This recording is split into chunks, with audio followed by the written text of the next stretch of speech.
Chers auditeurs, chères auditrices, nous vous saluons au nom puissant de notre Seigneur et grand Sauveur Jésus-Christ. Nous sommes à l'heure de l'émission, l'heure de rencontre avec le Seigneur Jésus-Christ. Et du passage, nous voulons que la grâce du Seigneur soit sur vous et que ce que nous allons vous enseigner ce soir, vous puissiez l'écouter avec des oreilles spirituelles. Et surtout, la puissance du Saint-Esprit, qu'il vienne.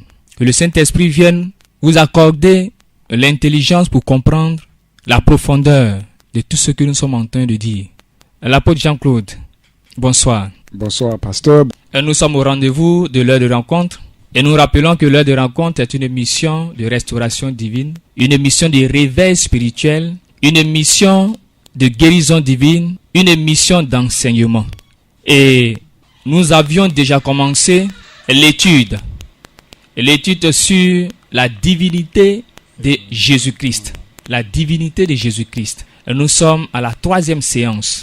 Et pour rappeler, nous avions dit le dimanche passé, Jésus-Christ à travers les âges.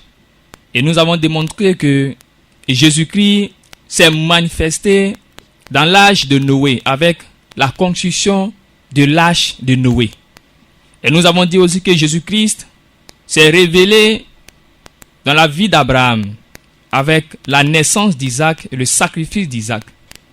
Et nous avons aussi dit Jésus-Christ dans l'âge de Moïse. Jésus-Christ était en Moïse pour sauver son peuple de l'Égypte. Et aujourd'hui, nous allons encore reprendre la partie Jésus dans l'âge de Joseph. Jésus-Christ dans l'âge de Joseph. L'apôtre Jean-Claude. Oui, effectivement, nous avons parlé de la divinité de Jésus-Christ. Jésus se manifestant au travers de l'histoire de l'humanité, à travers des hommes, à travers des symboles. Et lui-même est venu sous forme de l'ange de l'Éternel. C'est comme cela qu'on l'appelait. Quand il apparaissait de manière visible sous une forme humaine à tous les croyants avant qu'il ne se manifeste en chair. On le faisait appeler l'ange de l'Éternel. Alléluia. Amen. Et on a vu à travers les grandes personnalités ou les grands personnages de l'histoire biblique. Alléluia. Amen. Et nous nous étions arrêtés, je crois, à Joseph. Nous allons reprendre encore pour que l'auditeur puisse, à tête reposée, recevoir la parole de révélation et avoir une foi ferme. Alléluia. Amen. Genèse 37, à partir du verset 28. Et les hommes madianites des marchands passèrent, et ils tirèrent Joseph de la citerne et le firent remonter. Et il vendit Joseph pour 20 pièces d'argent aux Ismaélites. Et ceux-ci amenèrent Joseph en Égypte. Et Ruben retourna à la citerne. Et voici, Joseph n'était pas dans la citerne. Et il déchira ses vêtements. Et retourna vers ses frères et dit, l'enfant n'y est pas. Et moi, où irai-je? Et il prit la tunique de Joseph et tuait un bouc. Et plongeait la tunique dans le sang. Alléluia. Amen. C'est l'histoire de Joseph qui avait été vendu par ses propres frères. Et la parole de Dieu nous dit qu'il a été vendu pour 20 pièces d'argent. C'est-à-dire moins que rien. Alléluia. Amen.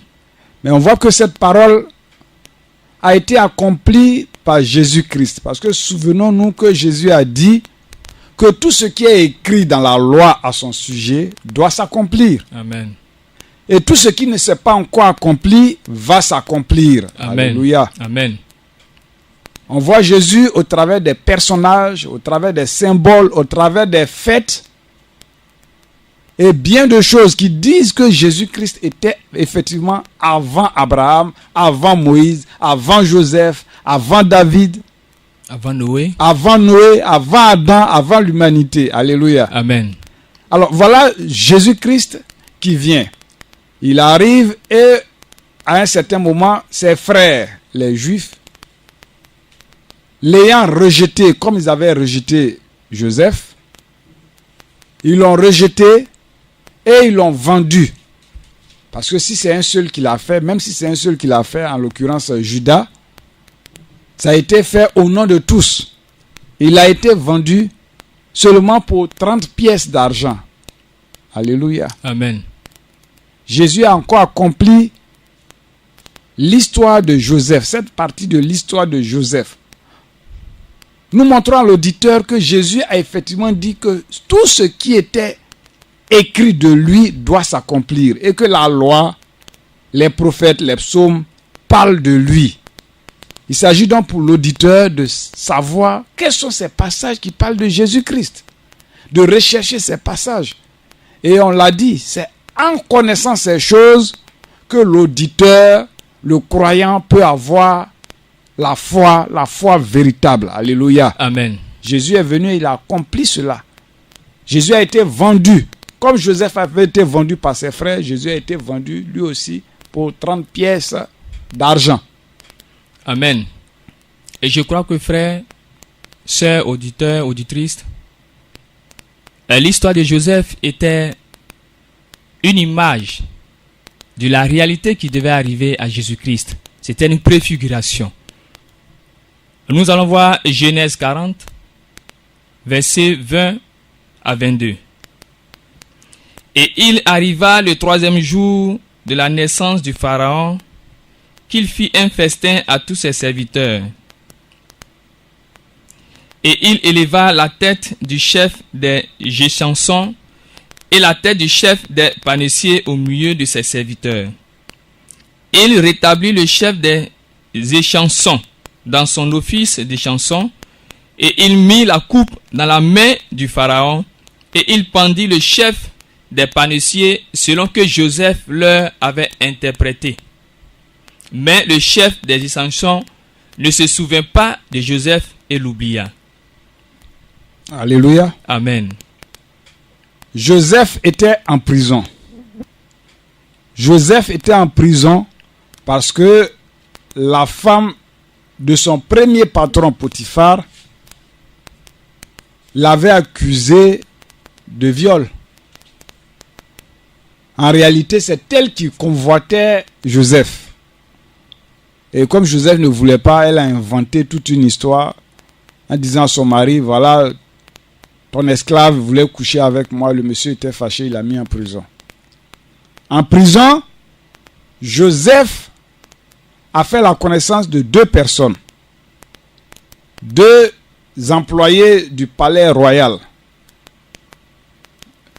Le chef des échansons, c'est-à-dire ceux-là qui donnent le vin.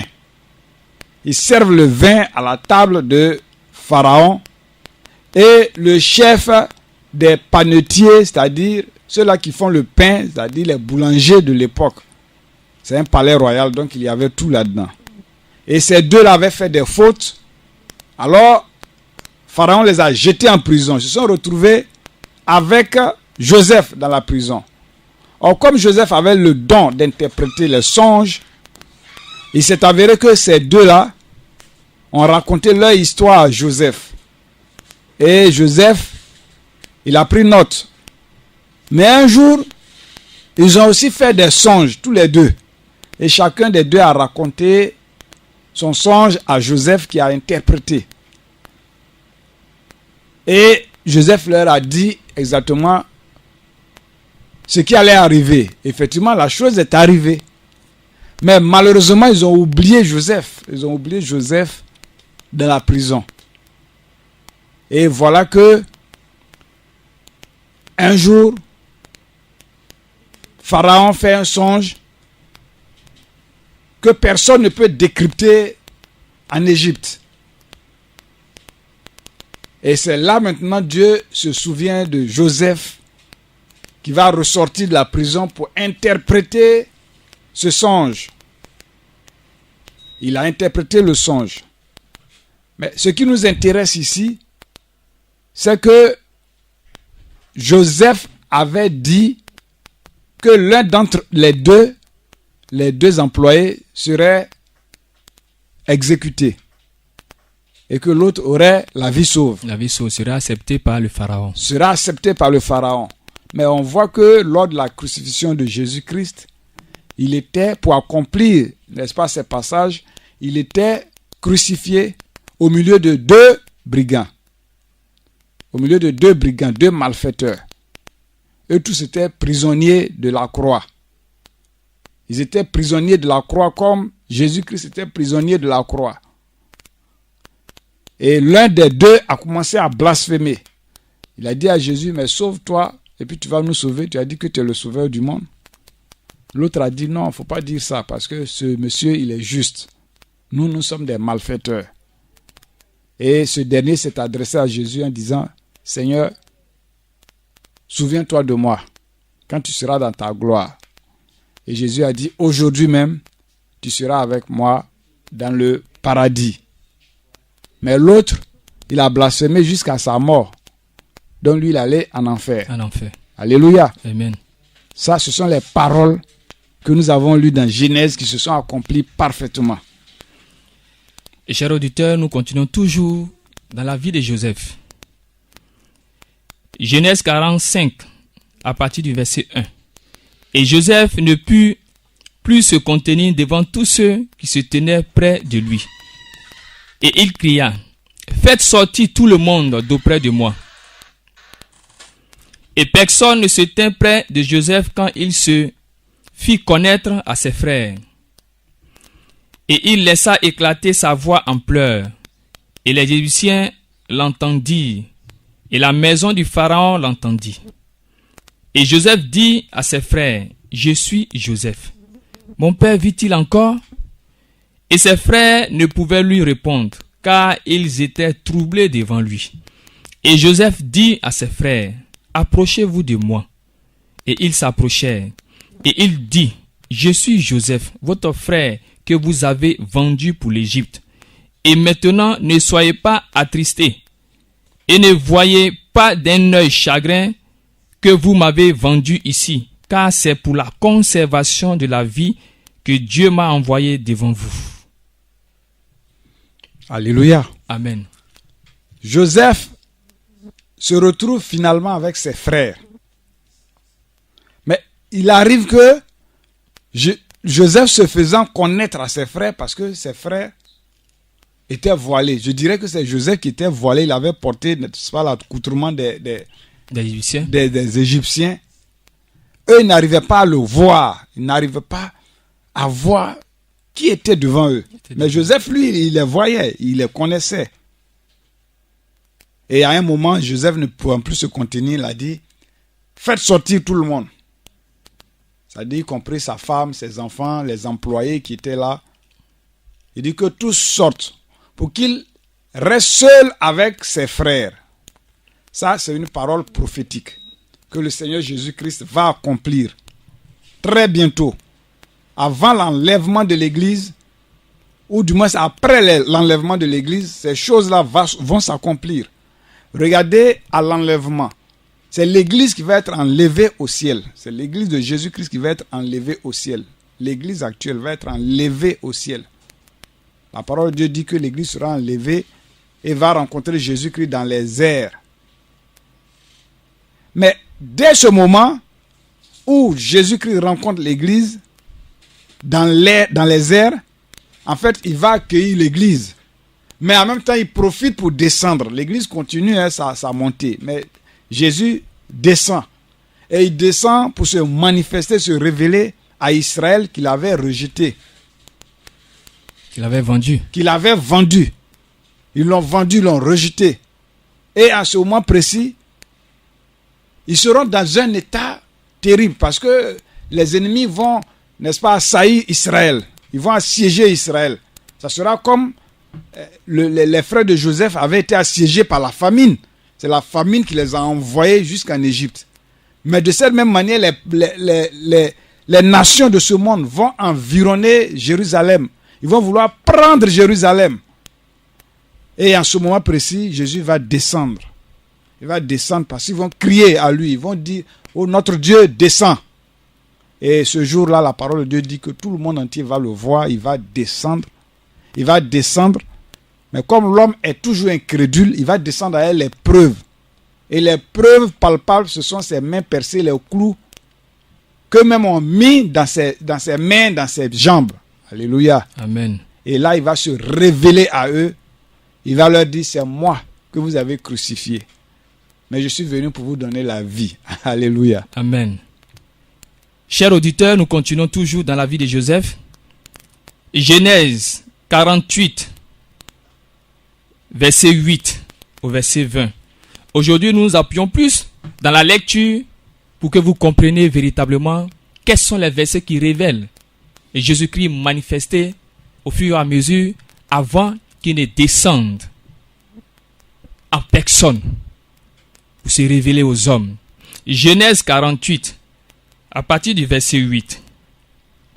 Et Israël vit les fils de Joseph, et il dit, qui sont ceux-ci? Et Joseph dit à son père, ce sont mes fils que Dieu m'a donnés ici. Et il dit, amène-les-moi, je te prie, et je les bénirai. Or, les yeux d'Israël étaient appesantis de vieillesse. Ils ne pouvaient voir. Et Joseph les fit approcher de lui. Et il les baissa et les embrassa. Et Israël dit à Joseph, je n'avais pas pensé voir ton visage. Et voici, Dieu m'a fait voir aussi ta semence. Et Joseph les retira d'entre ses genoux et se prosterna le visage contre terre. Et Joseph les prit des deux, Éphraïm de sa main droite à la gauche d'Israël, et Manassé de sa main gauche à la droite d'Israël, et les fit approcher de lui. Mais Israël étendit sa main droite et la posa sur la tête d'Éphraïm. Or, il était le plus jeune, et sa main gauche sur la tête de Manassé, plaçant ainsi ses mains à dessein, car Manassé était le premier-né. Et il bénit Joseph et dit, que le Dieu devant la face duquel ont marché mes pères Abraham et Isaac, le Dieu qui a été mon berger depuis que je suis jusqu'à ce jour, l'ange qui m'a délivré de tout mal, bénisse ces jeunes hommes, et qu'ils soient appelés de mon nom et du nom de mes pères Abraham et Isaac, et qu'ils croissent pour être une multitude au milieu du pays. Et Joseph vit que son père posait sa main droite sur la tête d'Éphraïm, et cela fut mauvais à ses yeux. Et il disait la main de son père et il saisit, autant pour moi, il saisit la main de son père pour la détourner de dessus la tête d'Éphraïm et la poser sur la tête de Manassé. Et Joseph dit à son père, pas ainsi mon père, car celui-ci est le premier-né. Mets ta main droite sur sa tête.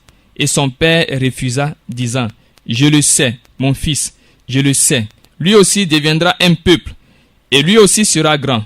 Toutefois son frère, qui est le plus jeune, sera plus grand que lui, et sa semence sera une plénitude de nations. Alléluia. Amen. Là, c'est le Seigneur Jésus qui est là même pleinement révélé. Voilà Jacob appelé Israël, qui doit passer par la mort. Il a demandé à son fils Joseph de faire venir ses enfants, et il va, en tant que prophète, parce que Israël était un prophète, il va prophétiser des bénédictions sur les deux enfants de Joseph. Joseph les a fait venir. Les enfants sont Manassé, le plus grand, Éphraïm, le plus petit. Alors, le vieux était couché, n'est-ce pas, sur son lit, qu'on peut dire le lit de mort. Et les deux enfants étaient à chacun de ses côtés. Voilà. Il a pris sa main droite, il a commencé la bénédiction, il a pris sa main droite, il a mis la main droite sur la tête d'Éphraïm, c'est-à-dire le plus petit, qui était à sa gauche. À sa gauche. Or, Joseph les avait placés, puisque Joseph venait devant son père, lui, il a mis le plus petit à sa droite. N'est-ce pas? Et l'autre à gauche. Bon, l'autre étant couché, Joseph étant couché, qu'est-ce que je dis? Israël étant couché, lui, il voit le plus petit, n'est-ce pas, à gauche. Donc, normalement, il devait poser la main droite sur la tête du plus grand. Vous voyez, qui était à sa droite. Il a pris la main droite, il a posé sur la tête, pardon, du plus petit qui est Ephraïm. Et il a pris la main gauche, qu'il a posée sur la tête du plus âgé. Qui était à sa droite. Alors le père a dit, non, papa, tu vas pas faire ça. C'est l'autre qui est le plus petit. Et lui, il est le plus grand. Il dit, non, je le sais. Vous voyez, ça c'est le prophète qui parle. Je le sais. Le plus petit, il sera plus grand spirituellement que le plus âgé. Alléluia. Amen. Les deux seront bénis. Vous voyez, là, il y a d'abord une première révélation. On voit le signe de la croix parce que Israël a croisé ses deux mains pour montrer que la croix allait être source de bénédiction pour les deux peuples, les deux facettes du peuple de Dieu, c'est-à-dire Israël et les nations. Israël et les nations. La nation d'Israël est venue avant l'Église. Donc on peut considérer que Israël, à ce niveau, est l'aîné. L'Église est le cadet. Mais il s'avère que l'Église est constituée de beaucoup de personnes par rapport à Israël. Beaucoup plus de personnes. Vous voyez? Là, il y a une double révélation. L'Église est constituée de beaucoup plus de personnes que la nation d'Israël elle-même. Soit dit en passant, c'est pour cela, les deux peuples même forment un seul peuple. L'Israël physique et l'Israël spirituel qu'on appelle l'Israël de Dieu, qui est l'Église. Alléluia. Amen. Voilà donc Jésus-Christ qui accomplit encore ces paroles pour dire qu'il est la bénédiction promise pour l'humanité. L'humanité qui est constituée d'Israël, le peuple choisi par Dieu, et les nations qui forment l'Église, qui sont aussi le peuple adopté par Dieu. Alléluia. Amen. Nous continuons toujours dans la démonstration de la divinité de Jésus-Christ dans la vie de ses serviteurs. Nous avons vu tantôt Joseph et nous allons voir aussi le roi David. Jésus dans l'âge de David. Et nous allons par les Écritures révéler comment est-ce que Jésus-Christ s'est manifesté dans la vie de son serviteur David. 2 Samuel 15, verset 30. Et David monta par la montée des Oliviers, montant et pleurant, et il avait la tête couverte, et marchait nu-pieds, et tout le peuple qui était avec lui montait, chacun ayant sa tête couverte, et en montant il pleurait. Alléluia. Amen. Cela nous fait voir le Seigneur Jésus-Christ. Le Seigneur Jésus-Christ rejeté en tant que roi, parce que David était le grand roi. Et voilà que David avait été rejeté par son propre peuple. Son propre peuple l'a rejeté parce que son fils, du nom d'Absalom, a décidé de prendre la place de David en tant que roi. Et tout le monde était pratiquement d'accord avec Absalom. Et David était obligé de fuir avec ses proches. Ils étaient obligés de fuir, de s'enfuir et d'aller dans le désert, très loin dans le désert. Mais on a vu que Jésus-Christ, des années après, des milliers d'années après, a accompli cela. Alléluia. Amen. Il a accompli cela. Non seulement quand il entrait à Jérusalem, sachant qu'il allait être arrêté, il allait être crucifié, il allait être tué, il est entré et il a même pleuré sur la ville. Il a pleuré sur Jérusalem quand il est entré à Jérusalem. En ressortant de Jérusalem, c'est-à-dire quand on l'amenait jusqu'au mont Golgotha, il pleurait. Il pleurait au point que il y a des dames qui ont dit c'est pas possible. Il a dit à ces dames-là, ne pleurez pas. Ne pleurez pas, mais pleurez sur vous-même. Et sur vos enfants. Et sur vos enfants. Alléluia. Amen. Jésus a accompli ces choses-là de manière parfaite. Alors quand il dit que la loi, toute la loi parlait de lui, les prophètes parlaient de lui, c'est exactement ce que ça veut dire. Il voulait dire aux Juifs, vous avez adoré Dieu, vous avez servi Dieu à travers l'histoire. Mais aujourd'hui, le Dieu Tout-Puissant en question, c'est lui qui se tient devant vous. Et aujourd'hui, cher auditeur, c'est ce que le Seigneur Jésus te dit. Tu as entendu parler d'un certain Jésus. Mais ce Jésus-là, nous sommes en train de démontrer que ce Jésus-là n'est rien d'autre que le Jéhovah de l'Ancien Testament. Et nous continuons dans la lecture, toujours dans la vie de David, 2 Samuel 16, versets 5 à 10. Et le roi David vint jusqu'à Bakourim. Et voici, il en sortit un homme de la famille de la maison de Saül. Et son nom était Shimi, fils de Géra. Il sortit en maudissant et lançant des pierres contre David et contre tous les serviteurs du roi David. Et tout le peuple et tous les hommes forts étaient à sa droite et à sa gauche. Et Shimi disait ainsi en maudissant: Sors, sors, homme de sang et homme de Bélial, l'Éternel a fait retomber sur toi tout le sang de la maison de Saül, à la place duquel tu as régné. Et l'Éternel a mis le royaume dans la main d'Absalom, ton fils. Et te voilà pris dans ton propre mal, car tu es un homme de sang. Et Abishai, fils de Séruaï, dit au roi: Pourquoi ce chien mort maudit-il le roi? Mon Seigneur, laisse-moi passer et lui ôter la tête. Et le roi dit: Qu'y a-t-il entre moi et vous, fils de Séruaïa? Oui, qu'il maudisse, car l'Éternel lui a dit: Maudis David.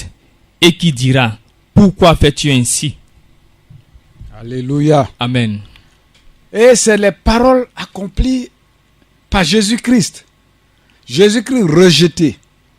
Rejeté en tant que roi d'Israël. Jésus-Christ va à la croix. Mais sur le chemin, Jésus a été insulté. Ils ont craché sur lui. Il a été maudit. Les gens se sont moqués de lui. Ils ont dit: mais toi tu dis que tu es le sauveur. Sauve-toi. Tu as dit que tu pourrais rebâtir ce temple. Ils ont dit toutes sortes de blasphèmes. Même quand il était sur la croix, les blasphèmes ont fusé de toutes parts. Comme David, il a dit: Père, pardonne-leur, car ils ne savent pas Ce qu'ils font. ce qu'ils font. Alléluia. Amen. Dans le livre des Actes, au chapitre 2, l'apôtre Pierre dit que c'était les souffrances de Christ que David avait vues à l'avance. Parce que David aussi était un prophète. Et ces choses-là, effectivement, Christ les a accomplies. Quand David était en train de souffrir de la sorte, de la part de Shimei, c'était Jésus-Christ qu'il voyait. Il savait qu'un jour, le Sauveur allait venir et allait être rejeté, allait vivre les mêmes choses. Alléluia. Amen. Et on a vu que ce Shimei était tellement en train de blasphémer que l'un des gardes de David a dit: mais c'est pas possible, je ne vais pas te laisser faire ça, il faut que je te tue. Il a sorti son épée. Mais ça, c'est le passage même le plus parfait. Alléluia. Amen. Et je préfère qu'on le lise pour que l'auditeur lui-même tire la conclusion. Et Abishai, fils de Seruaya, dit au roi: pourquoi ce chien mort maudit-il le roi, mon seigneur? Laisse-moi passer et lui ôter la tête. Alléluia. Amen. Et nous allons voir si le Seigneur Jésus-Christ a accompli ce passage, cet épisode-là. Dans le livre de Matthieu, on va le voir. Chapitre 26. À partir du chapitre 26 du livre de Matthieu, on va le lire et on va voir que le Seigneur Jésus a accompli, n'est-ce pas, ces paroles-là lorsque les gens sont venus l'arrêter. Quand les gens sont venus sous la conduite de Judas, le Seigneur, oui, a accompli ces paroles que nous venons de lire dans le livre de 2 Samuel. Donc Matthieu chapitre 26. À partir du verset 14. Alors l'un des 12, appelé Judas Iscariote, s'en alla vers les principaux sacrificateurs et dit: que voulez-vous me donner, et moi je vous le livrerai. Et il lui comptait 30 pièces d'argent. Et dès lors, il cherchait une bonne occasion pour le livrer. Et le premier jour des pains sans levain, les disciples vinrent à Jésus disant: où veux-tu que nous te préparions ce qu'il faut pour manger la Pâque? Et il dit: allez à la ville auprès d'un tel et dites-lui, le maître dit: mon temps est proche, je ferai la Pâque chez toi avec mes disciples. Et les disciples firent comme Jésus leur avait ordonné et ils apprêtèrent la Pâque. Et le soir étant venu, il s'est mis à table avec les 12. Et comme il mangeait, il dit: en vérité, je vous dis que l'un d'entre vous me livrera. Alléluia. Amen. Vous voyez, toutes ces paroles, on l'a vu, ont été accomplies par Jésus-Christ, alors que ces paroles étaient écrites, n'est-ce pas, dans l'Ancien Testament. Et là, ce jour-là, le jour où il a été livré, la nuit où il a été livré, Judas est venu avec les gens pour arrêter Jésus. On peut aller au verset 47. Au verset 47, le passage que nous venons de lire tout à l'heure nous révèle où Joseph a été vendu pour 20 pièces. Jésus-Christ aussi a été vendu pour 30 pièces. Alléluia. Et comparativement à la vie de David, Matthieu 24, à partir du verset 47. Et comme il parlait encore, voici Judas, l'un des 12, vint, et avec lui une grande foule, avec des épées et des bâtons, de la part des principaux sacrificateurs et des anciens du peuple. Et celui qui le livrait leur donna un signe, disant: celui que je baiserai, c'est lui, saisissez-le.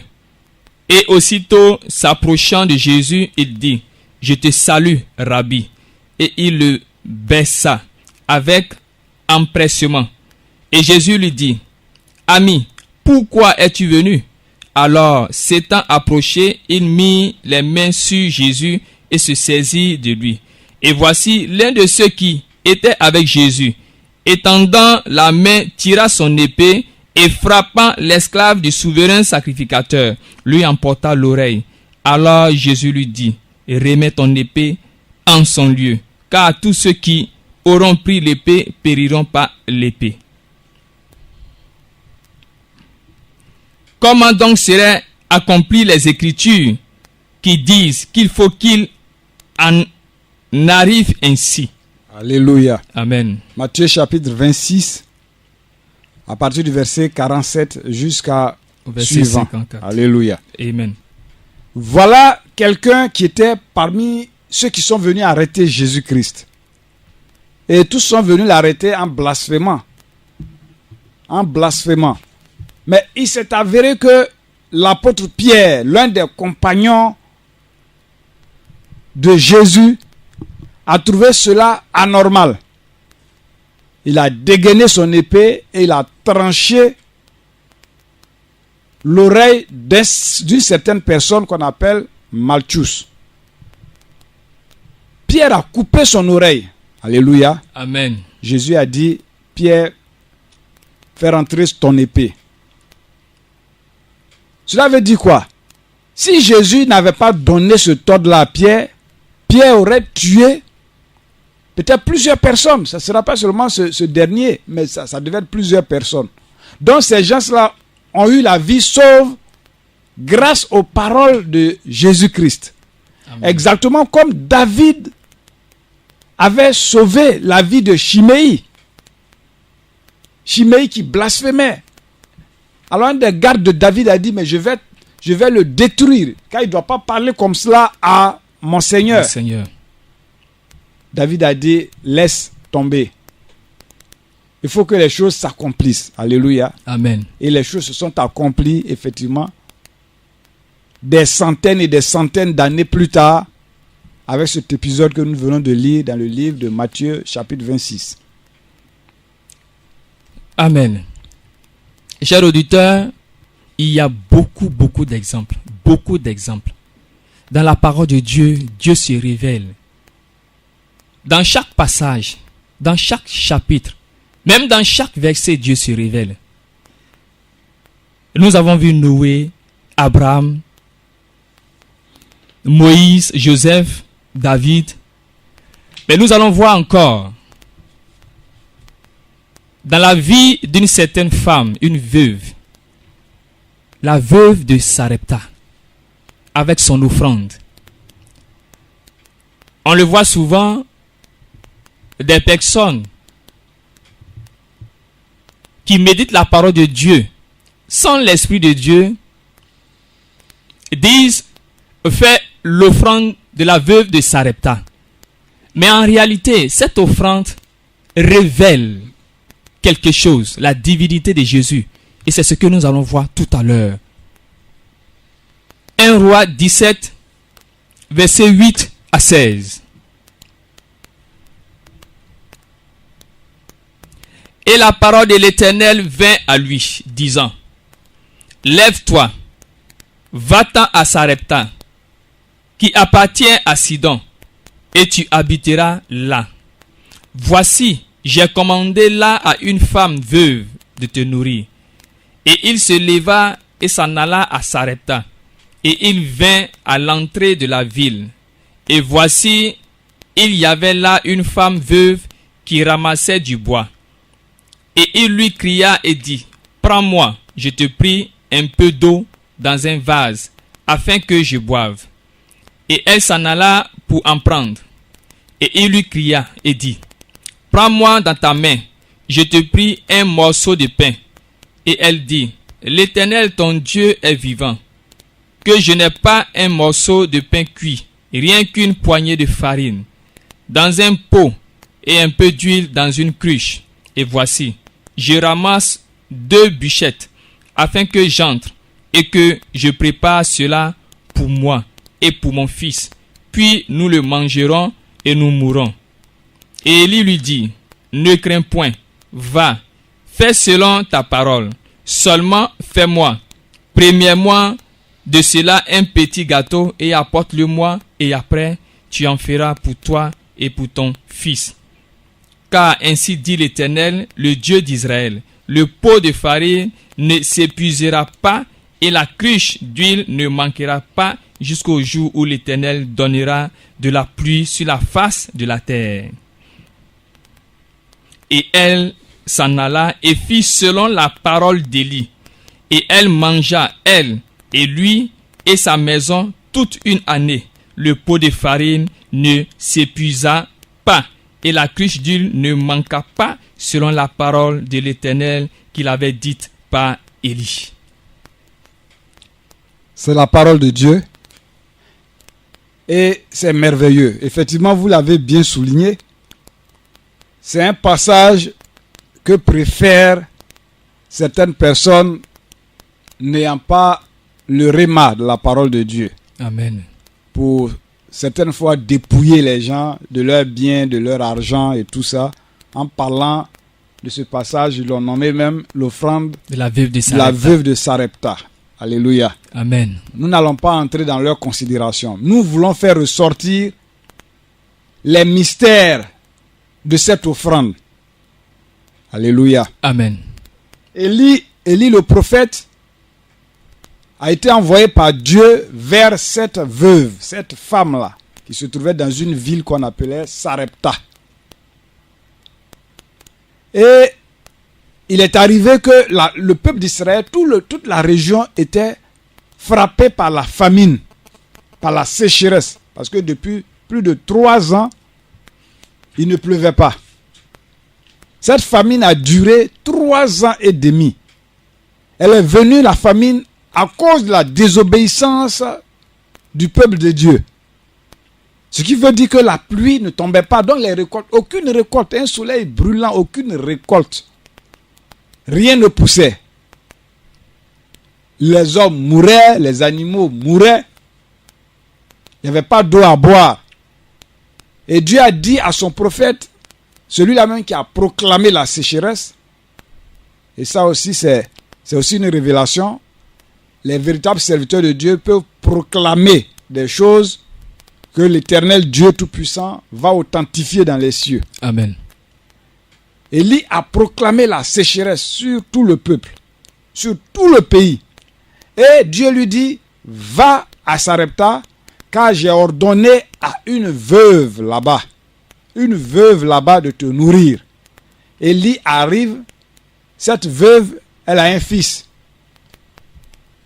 Et il ne lui reste plus rien à manger. Elle est en train de ramasser du bois pour faire le feu. Élie l'a rencontré, Élie lui a dit, bon, allons, tu vas faire de la cuisine et je vais manger. Alléluia. Amen.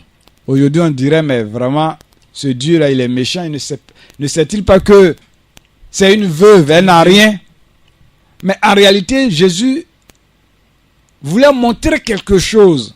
Dieu voulait montrer quelque chose à son peuple plus tard. Et voilà que la femme, elle a obéi. Elle a obéi parce que Dieu déjà avait ordonné à son cœur, dont son cœur était tout entier aussi à Élie. Elle a su que cet homme, c'est un prophète.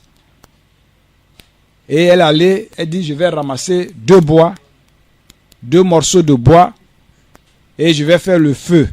Alléluia. Amen. Nous n'allons pas rentrer dans certains symboles, mais on veut faire comprendre au peuple de Dieu, à nos auditeurs, les symboles principaux qui sont dans ce passage. Amen. Alléluia. Les 2 morceaux de bois, la farine, l'huile, l'eau. Alléluia. Amen. On voit que la farine, c'est la base même de la nourriture, c'est-à-dire le pain. La farine sert à faire le pain, les galettes. Dans les pays du Proche-Orient, c'est la base de la nourriture. Alléluia. Amen. Donc c'est le pain qui est la vie. La nourriture donne la vie. Alléluia. Amen. Et cette farine symbolise en réalité le pain de vie, le véritable pain. Jésus est venu, il a dit, je suis le pain de vie. De vie. Je suis le pain de vie. Les autres pains, là, on peut les manger, mais il y a toujours la mort devant. Mais quand on a mangé le pain de vie, c'est la vie éternelle. La vie éternelle. Alléluia. Amen. Et il dit à la femme, vas-y, prépare. Elle prend les 2 morceaux de bois. On le sait, dans nos villages, les gens savent ça. 2 morceaux de bois suffisent, n'est-ce pas, à faire le feu. Le feu. À faire le feu. Il suffit de les croiser. On met, n'est-ce pas, une bûchette, quelque chose au milieu là, et puis voilà, le feu prend. Alléluia. Amen. Mais ces 2 morceaux de bois symbolisent la croix. Alléluia. Amen. La croix. Le feu qui a été fait sur ces 2 morceaux de bois, c'est les douleurs, les souffrances de Jésus-Christ. Le feu de la croix, le jugement. La sévérité du jugement, les clous qui entrent dans les mains de Jésus-Christ, dans ses paumes, dans la plante de ses pieds. Vous voyez? Toutes ces douleurs-là, c'est du feu. C'est le feu de la croix. Et cette femme-là, elle a eu la révélation à l'avance. Alléluia. Amen. L'huile sert à pétrir la farine et à la préparer. Même on le voit avec les galettes. Nos mamans qui font les galettes, les bofrotos et autres. Mais il faut de l'huile d'abord pour griller ça. Or, l'huile, c'est le symbole du Saint-Esprit. Le Saint-Esprit. Quand l'huile est ajoutée à la parole, ça veut dire que c'est la vie même, la véritable vie. Et c'est ce qu'on appelle la révélation. La révélation de la parole. C'est cela que cette femme a vu. C'est pour ça qu'elle a été mentionnée dans la parole de Dieu. Au point que Jésus même a dit, mais il y avait plusieurs veuves en Israël, au temps d'Élie. Cependant, c'est la veuve de Sarepta qui a reçu Élie. Jésus savait ce qu'il était en train de dire. Vous voyez? Et voilà. Quand on a fini de manger, quand on est rassasié, on prend l'eau et on boit. Alléluia. Amen. Les symboles sont parfaits. Il y a plusieurs symboles. Le temps ne nous permet pas de rentrer en profondeur. Mais c'est pour dire à l'auditeur que la parole de Dieu est écrite non pas en vain. C'est pas en vain. Il faut avoir la révélation de la parole de Dieu. Il n'est pas question de prendre un passage et puis dépouiller les gens de leurs biens, de leur argent. C'est pas de ça il s'agit. Il faut d'abord que les gens qui écoutent aient la foi. La foi dans celui-là qui est le véritable, le pain de vie, le vivant. Et quand ils connaissent le vivant, ils sauront ce qu'il faut faire. Alléluia. Amen. Et je souligne ici que Élie même a bien dit, seulement 1 Roi 17, à partir du verset 13.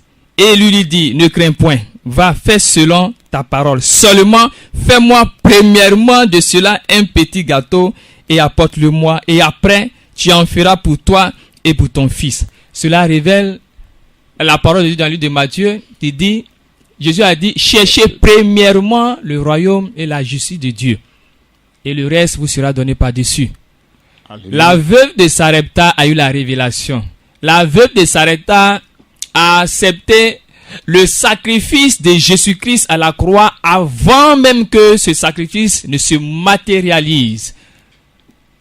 La veuve de Sarepta était déjà en esprit. C'est pour cela que le Seigneur a bien signifié.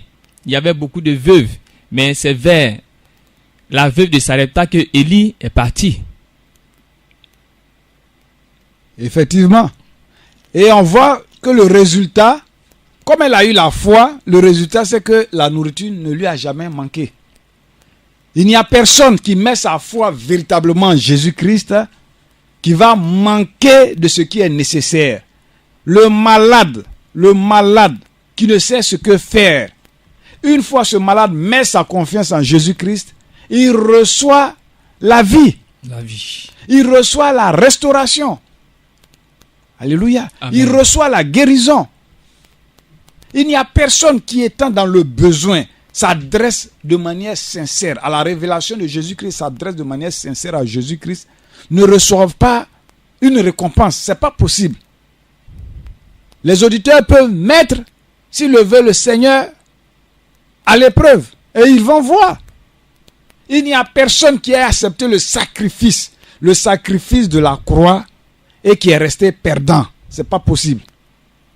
Il n'y a personne qui ait mis sa confiance dans la croix de Jésus-Christ, dans le sacrifice sanglant de Jésus-Christ, dans les souffrances de Jésus-Christ et qui est perdant. On ne peut jamais ressortir perdant. Alléluia. Amen. Et c'est ce que nous sommes en train de faire ressortir. Parce que la dernière fois, on a lu un passage du livre de Galates, dans lequel Paul a dit, si quelqu'un vient vous prêcher un autre évangile que celui que nous vous avons prêché, qu'il soit anathème, c'est-à-dire qu'il soit maudit. Alléluia. Amen. Il dit, même si un ange apparaît, et puis il dit, bon, voilà un autre évangile. Jésus-Christ, il n'est pas celui-là qui sauve. Il y a un autre qui sauve, il s'appelle tant. Il y a une autre qui sauve, elle s'appelle tant. Il dit que cet ange-là soit maudit. Alléluia. Amen. Quand Jésus dit une parole, c'est cette parole que tout le monde doit suivre. Alléluia. Amen. Qu'on soit bishop, archibishop, qu'on soit évêque, qu'on soit pasteur des nations, prophète des nations. apôtres des nations, prophètes des républiques et tout ça, on doit accepter la parole de Dieu. Et nous revenons là-dessus pour dire que Jésus-Christ a ordonné que les gens se repentent. Alléluia. Amen. Qu'ils se repentent de leurs péchés et qu'ils se fassent baptiser au nom de Jésus-Christ. Parce que si vous ne faites pas cela, là, vous allez mourir dans vos péchés. C'est ce que la parole de Dieu dit. Parce qu'à ce moment, vous n'aurez pas cru en Jésus-Christ. Or, il a dit, si vous ne croyez pas que je suis, Vous mourrez dans vos péchés. vous mourrez dans vos péchés. Et chers auditeurs, je crois que depuis les 3 séances, nous avons parcouru la parole de Dieu pour vous révéler que Jésus-Christ est le véritable Dieu. Et nous sommes venus pour vous proclamer la gloire de Dieu. La gloire de Dieu et Jésus-Christ est la gloire de Dieu révélée aux hommes. Que Dieu vous bénisse.